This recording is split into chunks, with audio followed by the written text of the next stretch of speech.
So federal funding formulas take into consideration population numbers. So they set the baseline, every 10 years, sets the baseline of our population in the city of New York that's going to determine our federal funding for a lot of programs for the next 10 years. What we know is that historically, there has been what's called a differential undercount, meaning that certain groups have been not counted in prior census, and those groups are people of color. And so that's very important information to understand, that historically, as people of the African diaspora, as people of a larger people of color community, we have historically been undercounted. Obviously, that affects representation, and that affects dollars into our communities. And that's why it's so important that we get into our buildings. Each one of you are involved in your buildings.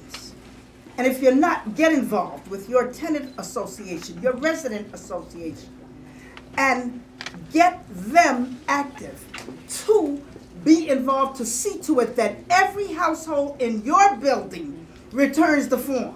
We are going to pick a series of days to do what's called visibility around the census, and we hope that you would join us, and we're hoping to cover every single subway stop in the borough of Manhattan to make sure the Manhattan residents are counted.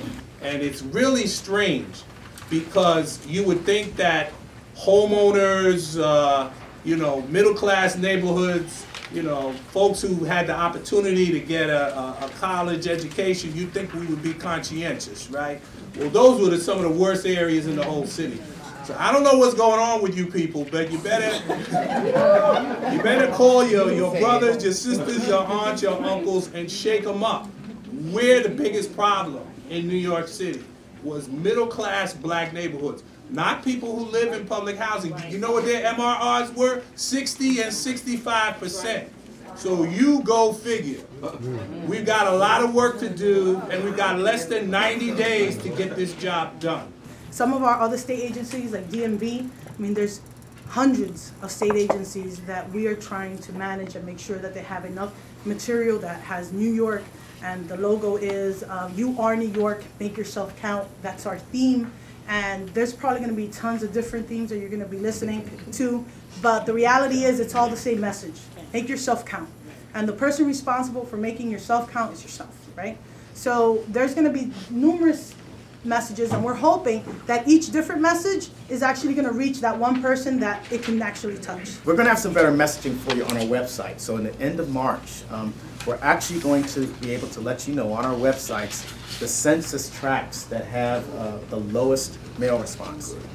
And what the federal government, I'm just finding out about this last week, they're actually going to, this current administration is actually going to throw some money to us, to my office, so that all of you, as you go out, maybe somebody talked about it with one of the subway stations. I think you talked about it, the subway stations, and maybe you got to be in front of the church or the very busy corner where everybody is shopping, things like that.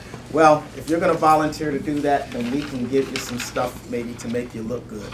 So that's where we throw out the hats and things like that to show your support as a volunteer. So we'll have things like that if you're going to take on efforts like that. Hi, my name's Renee Mitchell. My question's with regard to people in prisons. Now, they live in homes, but will they be counted in the prisons as well as in the home? You can take part A and I'll take part B. It's actually, what I can do is tell you what is currently on the books with the federal government. Essentially how